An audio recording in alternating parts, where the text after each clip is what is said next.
Okay, good morning, everyone. I wanted to say Happy New Year, but I know that I woke up this morning to more devastating news related to the various fires in Southern California that, some of us may be dealing with. So for those joining us from Southern California, I hope you all are staying safe right now.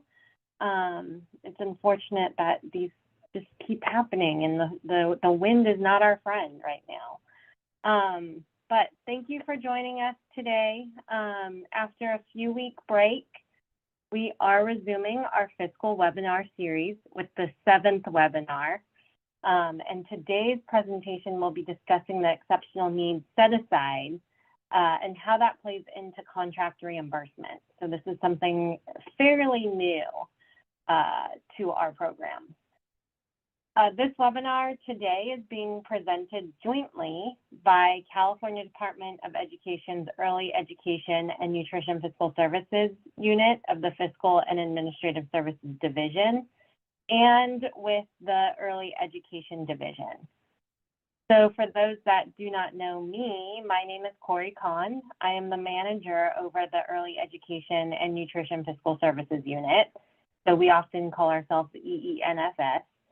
And I'm joined today by the EENFS fiscal analysts, our managers, and then we also have representatives from the Early Education Division who will be presenting, and that is Sarah Pulverman, Nadia Kersey, and Cassandra Lewis. So just a few housekeeping things that I always do in every webinar. We've disabled the chat box for participants, although CDE staff may be using this features to share links with you. Our team is committed to being responsive as possible, but we will most likely not be able to answer every question. So please utilize that Q&A function to ask us any questions, and please leave as much detail as possible before clicking that submit button.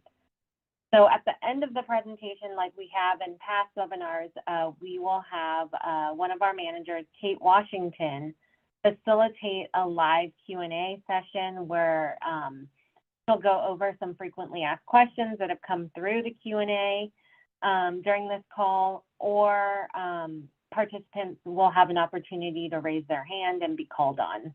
And then if we aren't able to get through all the questions, we'll take them back and try to reach out to you later, or we may use them to develop a frequently asked questions on our website. So we also ask that when you do submit your questions through the Q&A that you include some identifying information such as your vendor number or your agency name, and this will allow us to track questions that have come through and follow up in case your question was not answered during this webinar.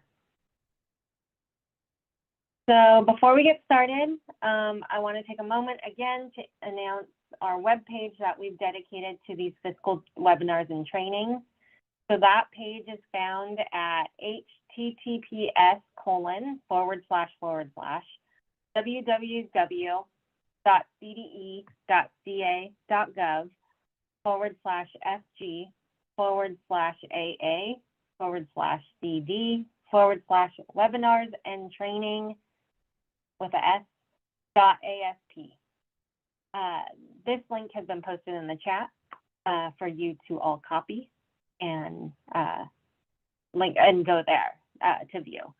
So as you know, our office has been recording these webinars, and one of our team members, Jenny Tran, has been diligently working on transcribing all of these webinars for posting. So navigating to this page, you'll find a table with 3 columns that identifies the date in which the webinar took place, the link to the recording, and then a summary of the training topics covered. So for example, our first webinar of this training series was conducted on November 13th, 2024. It was entitled Enrollment, Attendance, and Fiscal Reporting Requirements, where you see the link there. And the topics that we covered were reporting requirements, enrollment and attendance source documentation, revenue and expense source documentation. So the last couple webinars, we've only had 1 webinar posted. We actually now have 4. So what's displayed on the screen is 3. We have a fourth one that was posted recently.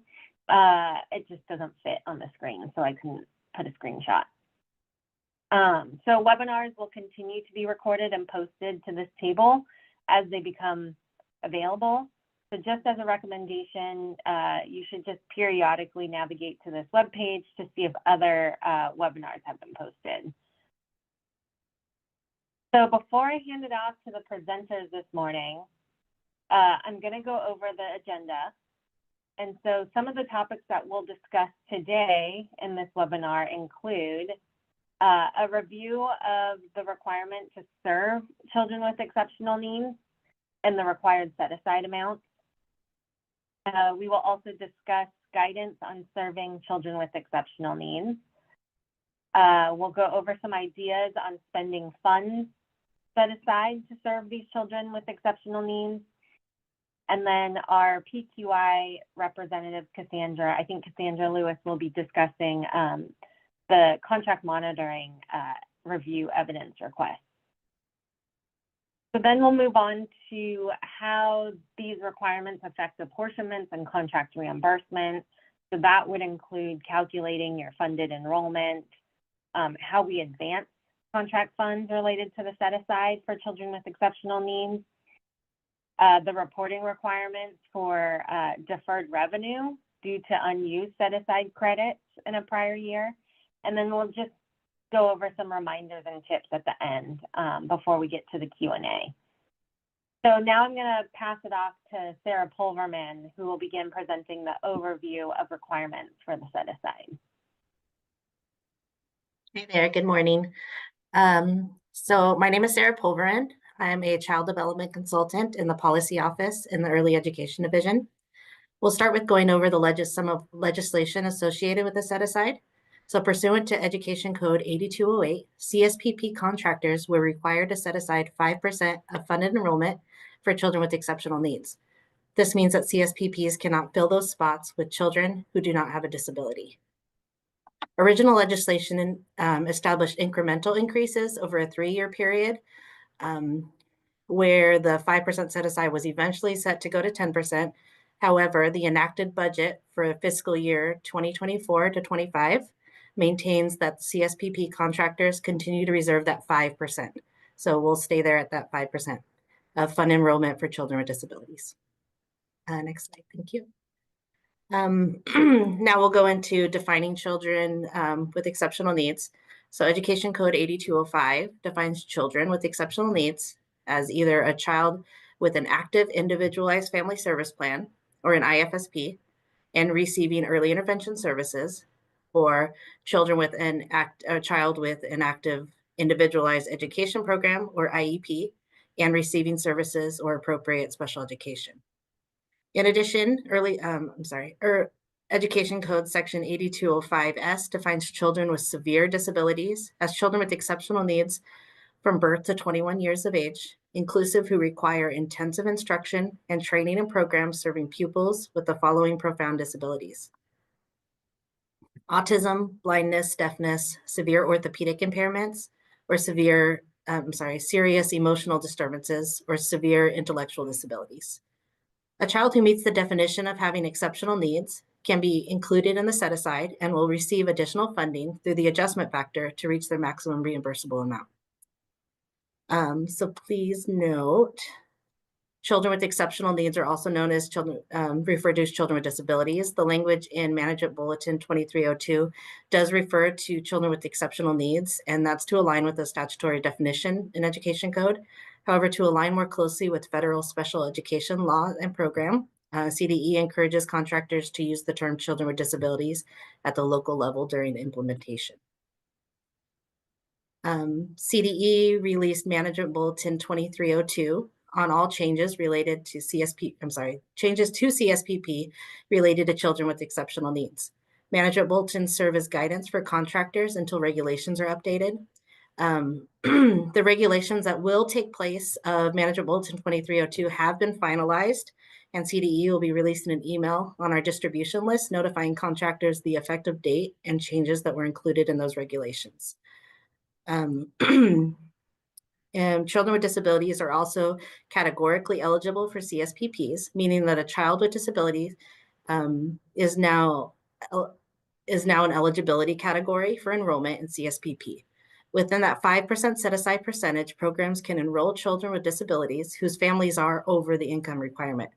Once that 5% has been met, families over income can still enroll their children with disabilities, but they would need to be prioritized using the CSPP enrollment priorities. Okay, next slide. On this slide, we have some general information on the timeline for implementation of serving children with disabilities to increase inclusive education opportunities. So as we previously mentioned, the incremental increase of the set-aside numbers have been halted in the 2024 budget. This timeline shows you when the 5% set-aside was implemented, which was July 2022. Management Bulletin 2302 was published in February 2023, and that included all 7 changes for CSPP contractors related to children with disabilities. We also hosted a webinar serving children with disabilities that February. The first annual SNAP survey to collect data on children with disabilities and CSPP was due in September 2023, which provided data from the first year of implementation of 22 to 23, fiscal year 22 to 23. Since then, we've completed our second annual SNAP survey and would like to thank all programs for participating in this. Since I think we probably noted this again, but so just to remind you, the 2024-25 budget, the set aside has been halted at 5%. So, and then finally, you can see that on July 1st, 2026, we'll have a waiver in place for contractors not meeting the set aside percentage, and we're working on creating that process internally. Set-aside funds are regular CSPP contract funds and can be used on any allowable program expense. However, the intent of the set-aside is to support inclusion, and contractors not serving the required percentage of children with disabilities are required to do community outreach to special education partners to recruit additional children with exceptional needs. We can look at this through 2 lenses: one-time expenses and ongoing expenses. Some examples of one-time expenses are adaptive equipment, renovations for meeting American with Disabilities Act compliance, professional development, training, and technical assistance, community outreach events and efforts. Some examples of ongoing expenses would be examples such as staffing to support children with exceptional needs, early childhood and mental health consultation services, and possible costs associated with transporting children with disabilities to the CSPP classroom.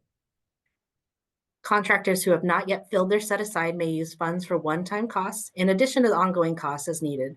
However, contractors must ensure that they can absorb the additional costs associated with enrolling more children with disabilities.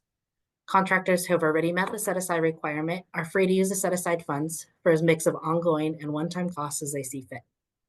I'm going to pass it over to Cassandra to discuss the requirements for maintaining the program for maintaining documentation and program requirements for serving children with exceptional needs.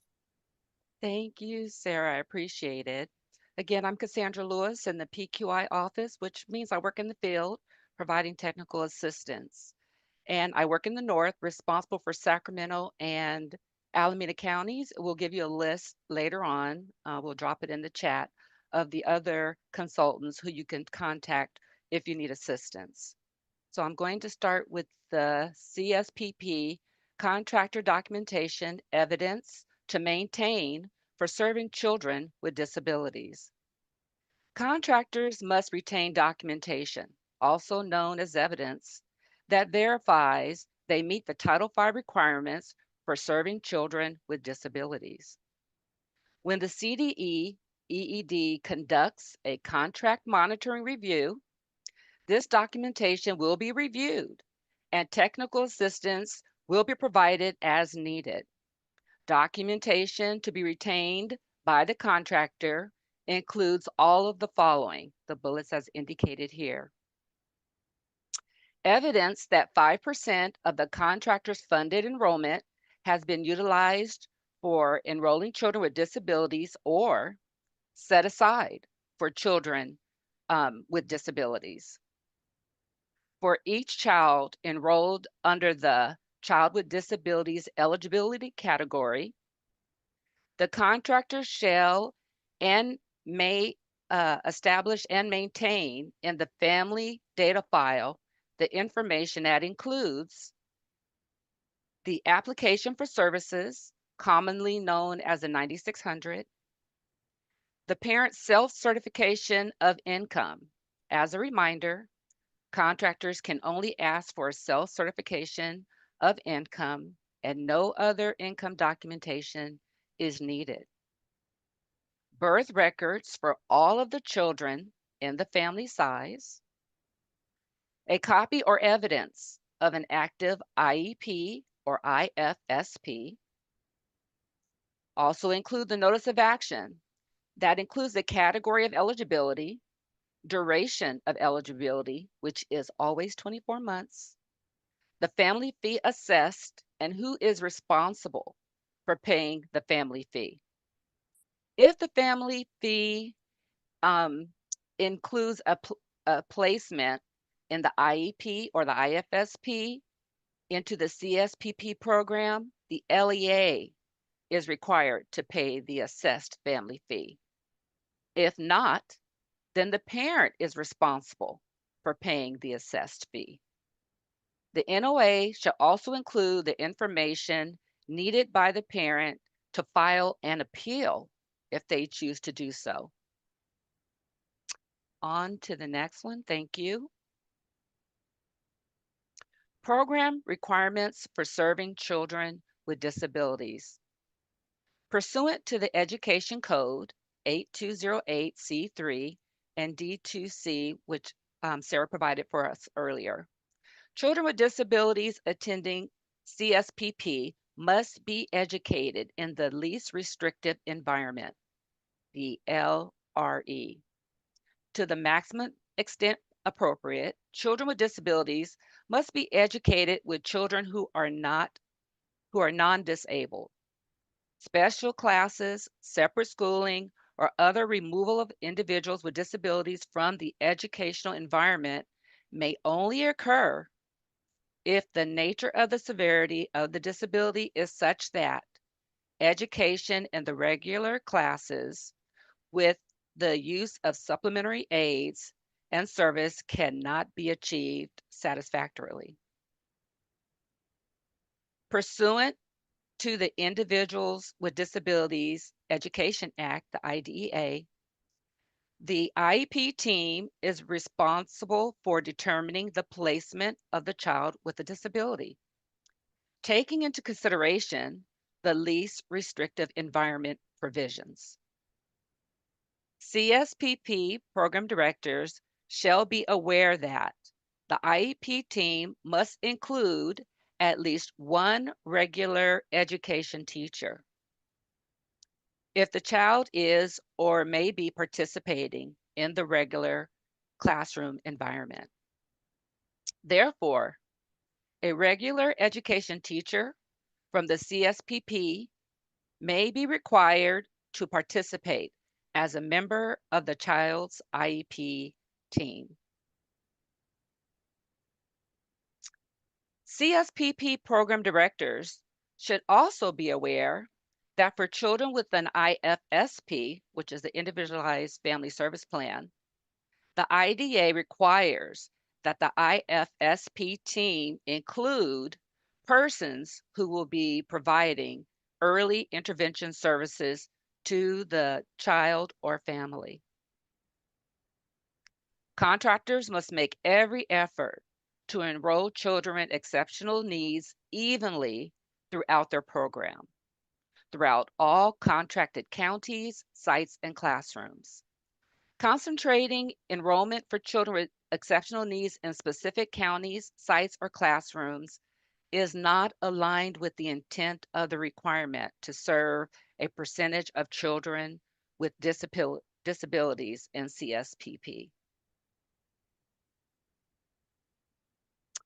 So the next slide, what if we haven't fully enrolled children with disabilities to meet the 5% of our funded enrollment? Contractors who have not fully enrolled enough children to meet the 5% of funded enrollment requirement must, as the first bullet, maintain open spaces and slots to enroll children with disabilities. And you must conduct community outreach to special education partners to enroll additional children with exceptional needs.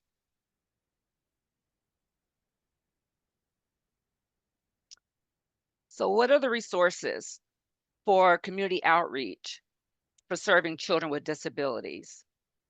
Community outreach opportunities include regional centers. Regional centers provide coordinated services and supports for individuals with developmental disabilities. Contractors should reach out to their local regional center to share information on the availability of CSPP services for children with exceptional needs in your program. We will drop a link for locating your local regional center in the chat now.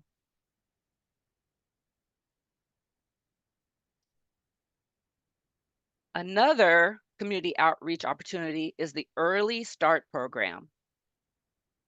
The Early Start program is California's early intervention program for infants and toddlers with disabilities and their families. Early Start services are available statewide and are provided in a coordinated family-centered system. For more information on family resource centers, visit the Early Start website, and we will provide that chat for you now. Provide that link in the chat for you. Thank you. Now, all school districts and county school offices have consortiums called Special Education Local Plan Areas, the SELPAs, which provide for the special education service needs of children residing within the regional boundaries. The CDE website lists all of the SELPA regions with contact information, and we will drop that link in the chat for you.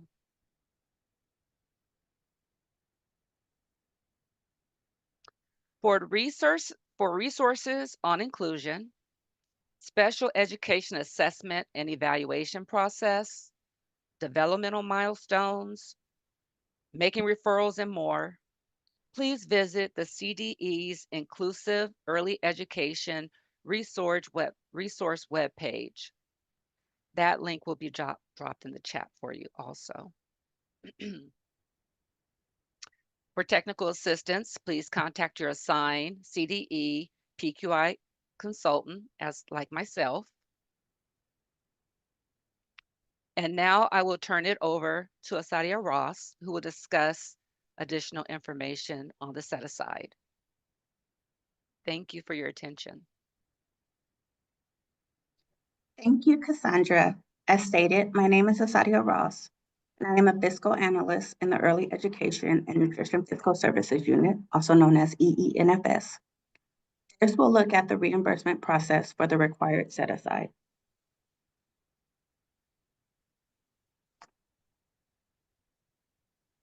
To ensure funding is available to enroll children with exceptional needs within the required set-aside, contractors will be fully funded for the percentage of funded enrollment set-aside amounts pursuant to Education Code Section 8208, Section C2B.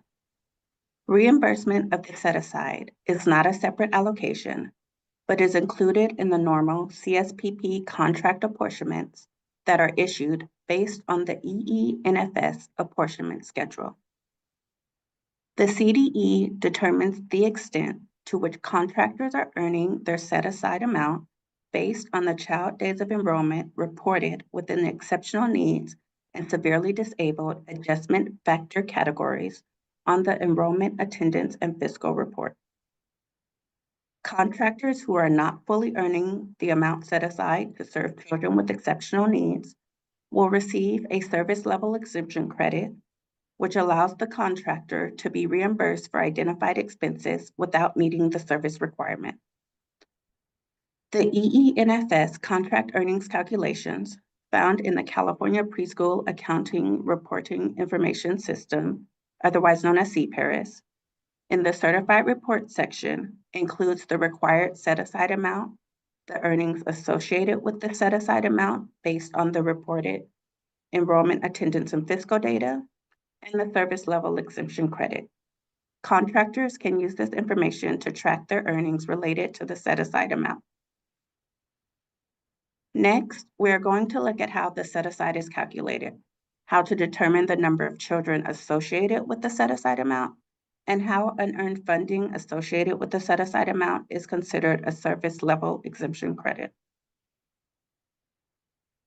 First, we will look at how the set-aside amount is calculated.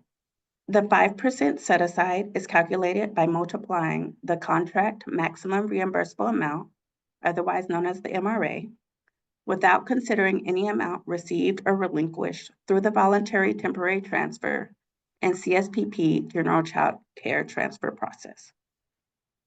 By 5%, by the full-time exceptional needs severely disabled adjustment factor of 2.4. If your agency did not participate in the transfer process, then this exception amount will be 0. If your agency did participate in the transfer process, then the amount of the transfer becomes the exception amount and will appear on the earnings calculation. Here we have an example of the calculation. A contractor with an MRA of $500,000 that did not participate in any temporary transfer of funds will have a requirement of $60,000 set aside to serve children with exceptional needs or severe disabilities. This is calculated by taking the $500,000 MRA multiplied by the 5% set-aside requirement, multiplied by the full-time exceptional needs severely disabled adjustment factor of 2.4%. The set-aside calculation also appears on the earnings calculation, and we'll see an example of that on the next slide. Here's an example of how that information appears on the earnings calculation in CPARAS. This information is found in the contract terms section of the earnings calculation. The MRA in this example is $500,000. The VTT, CSPP, CCTR transfer exception amount in this example is 0. The exceptional needs severely disabled set aside, which is a result of the calculation we just went over, the MRA plus the transfer exception times 5% times 2.4 is $60,000 in this example. To determine the number of children associated with the set-aside amount, contractors can utilize a tool developed by EENFS known as the Funded Enrollment Calculator. The Funded Enrollment Calculator and Funded Enrollment Walkthrough YouTube video is available on the EENFS webpage at https://www.cde.ca.gov/fg/AA/CD/fundedenrollment.asp. To calculate the number of children that are needed to meet the requirement, the Funded Enrollment Calculator instructs contractors to use current contract terms and previously submitted data from the Enrollment Attendance and Fiscal Report.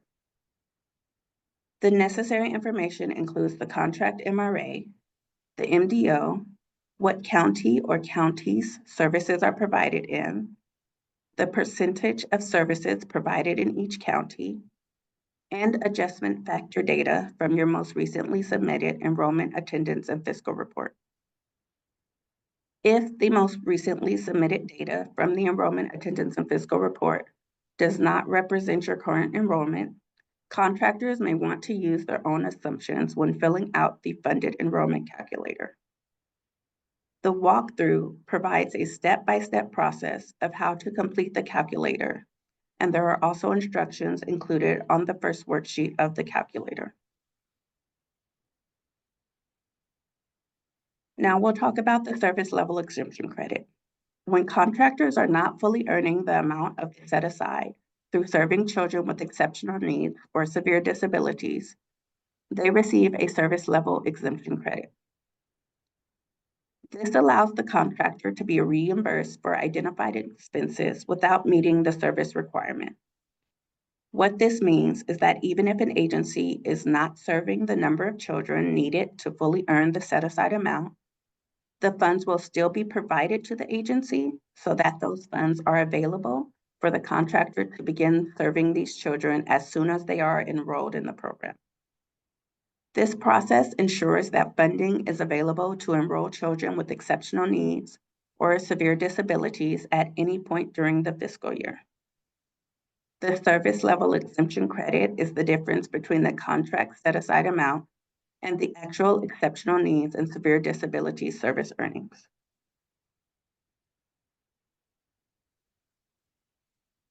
Here is a chart that shows 3 scenarios of a contractor fully earning the set-aside, partially earning the set-aside, and not earning the set-aside. The contract MRA for all examples is $500,000. The county rate for all examples is $61.26.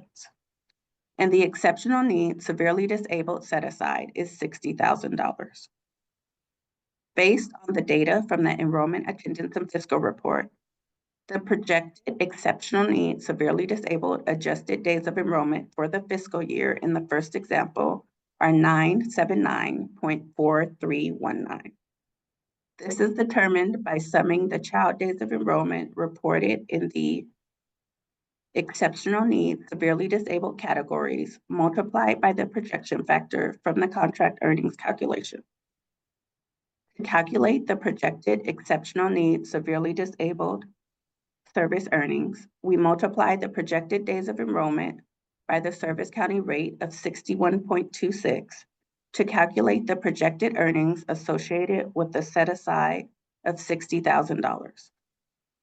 Calculating the service level exemption, we take the difference between the set-aside and the projected service earnings associated with the set-aside. Thus, the service level exemption credit is 0. The second example, the contractor is partially earning the set-aside. The extent to which this contractor is earning the set-aside is calculated by multiplying the projected days of enrollment of 555.0114 by the service county rate of $61.26 to get a service earnings of $34,000 from serving some children in the exceptional needs or severely disabled categories. So the credit reflected is $60,000. The difference between $60,000 and $34,000. The last example reflects no children being served in the exceptional needs or severely disabled categories, and thus their projected days of enrollment are 0, and their calculated service earnings are 0.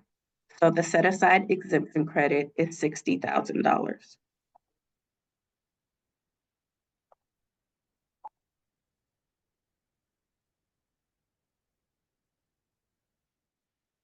This is an example of how the exceptional needs severely disabled service earnings and service level exemption credit amounts are reflected in CPARAS. This is reflective of the example on the previous slide of partially earning the set-aside and how that looks on the earnings calculation worksheet. The first line in this section will show the total projected fiscal year exceptional needs severely disabled service earnings or actual exceptional needs severely disabled service earnings if based on a June report. If serving in multiple counties, this will reflect the sum of the earnings in the exceptional needs severely disabled categories of all counties. The second line reflects the exceptional needs severely disabled service level exemption credit, which is the difference between the exceptional needs severely disabled set-aside amount and the service earnings in those categories. As we saw on the previous slide, for example, the set-aside amount is $60,000.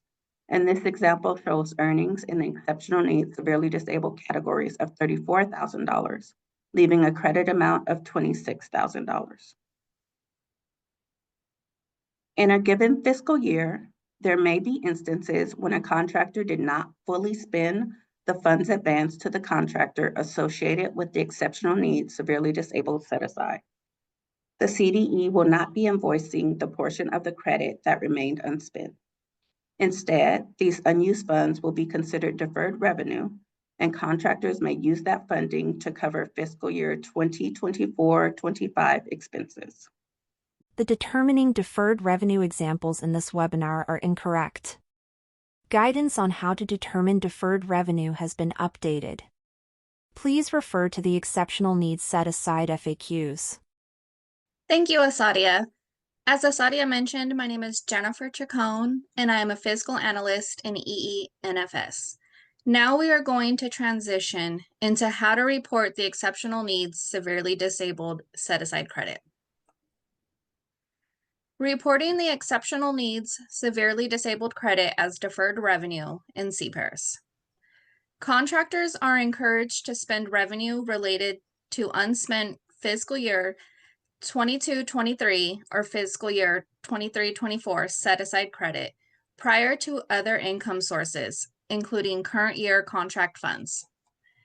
The credit would be reported as restricted revenue on the restricted income Exceptional Needs Severely Disabled Service Level Exemption credit line in the fiscal year 24-25 Enrollment Attendance and Fiscal Report in CPERS. As a reminder, revenue should only be reported when its corresponding expenses are also reported. Revenue would only be reported on this line if the prior year's deferred revenue credit was spent. So if you did not spend any of the deferred revenue in the reporting period, you would not report anything on this line for that period. Reporting expenses associated with the unearned service level exemption credit. The expenses associated with the Exceptional Needs Service Level Exemption credit must be reported in the appropriate categories under reimbursable expenses on the Enrollment Attendance and Fiscal Report in CPERS. In addition, a new line was added in the Enrollment Attendance and Fiscal Report where contractors must report expenses associated with the total Exceptional Needs Severely Disabled Service Level Exemption credit. Total Exceptional Needs Severely Disabled Service Level Exemption credit line. Expenses reported on this line could be equal to or greater than the deferred revenue reported, if applicable. Let's go over an example of how to report when using set-aside credit funds. In this example, the unspent Exceptional Needs Severely Disabled credit from prior years was $60,000 total, and $15,000 was spent in the first quarter of fiscal year 24-25.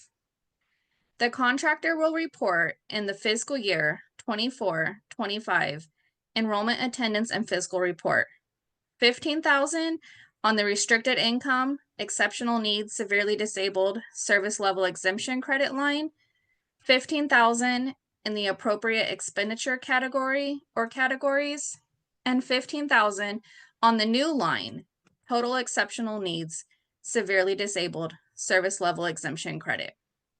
The contractor would now have $45,000 of unspent Exceptional Needs Severely Disabled credit from prior years left to spend.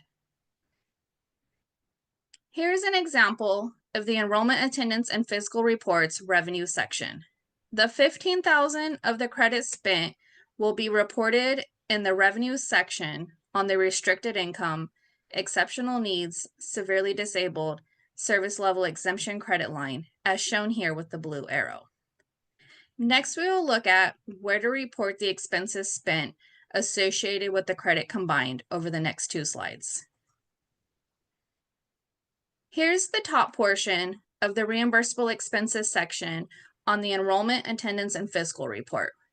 The corresponding expenses associated with the credit spent must be reported in the appropriate categories under the reimbursable expenses section as shown here. For this example, there is $6,000 reported in classified salaries, $1,000 reported in employee benefits, $7,500 reported in books and supplies. And moving on to the bottom half of the reimbursable expenses section, the contractor also reported $500 in indirect cost. This $500 plus the $14,500 expenses reported on the previous slide equals the $15,000 reported in the revenue section.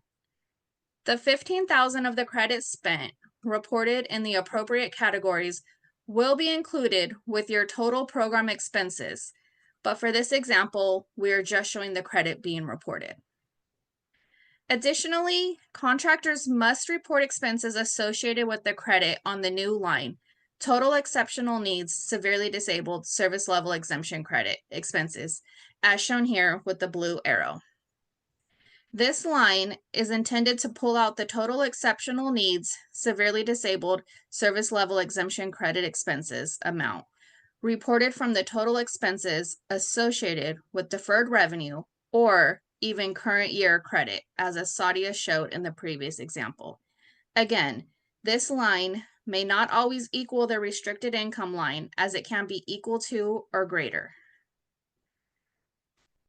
Let's go over some reminders and resources.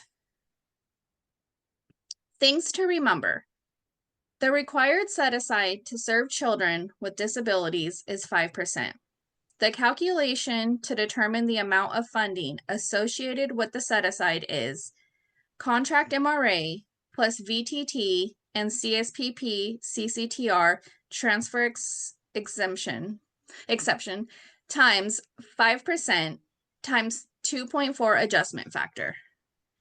To determine the number of children associated with the required set aside amount, the links to the funded enrollment calculator and YouTube walkthrough are available on our website. Additionally, the link will be provided on the next slide. The set-aside amount, service earnings associated with the children reported in the exceptional needs or severely disabled categories, and set-aside service level exemption credit amount are reflected on contractors' earnings calculations in CPARS. The exceptional needs credit is considered CSPP contract funds and can be used on any allowable program expense. However, the CDE encourages programs to spend these funds on activities to further support inclusion, which is the intent of these funds. Programs should ensure they are obtaining an equipment purchase approval request from their PQI consultant if the purchase exceeds the program's threshold or the threshold stated in the annual CSPP contract terms and conditions. Reporting requirements have been updated to include guidance on unearned set-aside credit revenue allocated in prior years that is expended in the current year. You can refer to the contract changes beginning of the year letter or our fiscal year 24-25 fiscal handbook available on our website. Lastly, we have some resources to help assist with the exceptional needs severely disabled set-aside. For programmatic resources, there is the inclusion support inbox at inclusionsupport@cde.ca.gov and the inclusive early education resources page at https://www.cde.ca.gov/SP/CD/OP/IEE resources.asp. And for the fiscal resources, our current fiscal year 24-25 enrollment attendance and fiscal reporting and reimbursement procedures for early education contractors, also known as our fiscal handbook, can be found at https://www.cde.ca.gov/FG/AA/CD/FY2425 fiscal handbook.docx. We have a funded enrollment resources page that has the funded enrollment calculator and a walkthrough YouTube video of how to use the funded enrollment calculator found at https://www.cde.ca.gov/FG/AA/CD/funded enrollment.asp. And last, we have our contract earnings calculation supplementary guide, which can be found on the CPARIS resources page at https://www.cde.ca.gov/FG/AA/CD/documents/CPARIS calculationsguide.do.